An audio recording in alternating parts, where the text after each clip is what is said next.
আজকে কথা বলতেছো, বাট ট্রাস্ট মি গাইস, ওর সাথে আমার কোনো রিলেশন ছিল না। ওর হ্যাঁ একটা টাইমে ছিল, একটা টাইমে আমি রায়হানের সাথে রিলেশনে গিয়েছিলাম। এন্ড দেন হলো ওর মধ্যে ও হলো ওই আলপনা ফারিয়া দেন এই টাইপের কতগুলা প্রস্টিটিউটের সাথে ভিডিও বানাইছিল, নষ্টামি করছিল ব্রেকআপ হওয়ার পরে। ওর পরে ও আবার অনেক কান্দাকাটি কইরা টইরা আবার আমার সাথে রিলেশনে ব্যাক করছে। দেন তারপর পরে ওর পরে আমাকে কিছুদিন আগে পর্যন্ত চিট করছে। ওর পর আমি মাইনা নিতে না পাই না, আমি ওকে ফাইন চলে ব্রেকআপ। গাইস আমি রিলেশনে আছি বাট রায়হানের সাথে না। আমি 1000 বছর আগে থেকে তোমাদেরকে বলতেছি যে আমি যার সাথে টিকটক করব সে কোনোদিনও আমার লাইফ পার্টনার হবে না। ভিডিওটা ভাইরাল হয়েছে আমার সাথে ওই ছেলেটা, হ্যাঁ ওই ছেলেটাই আমার বিয়ে। এন্ড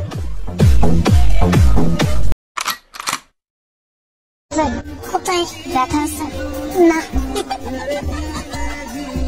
কেমন লাগতেছে? ভালো লাগতেছে। কেন ভালো লাগছে? অনুষ্ঠানে ভালো লাগবে না। এটা কিসের অনুষ্ঠান? মুসলমানের অনুষ্ঠান। কি কি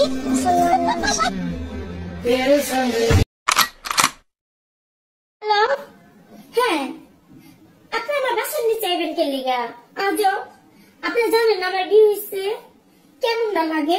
এই জন্য কইছিলাম যে আমি বেশি সাজুগুজু করতে চাই না। স্যারা পাগল হয়ে যায়, স্যারা প্রেমের প্রস্তাব দেয়। দেখি আমার শ্বশুর বাড়ি কোথায় আছে।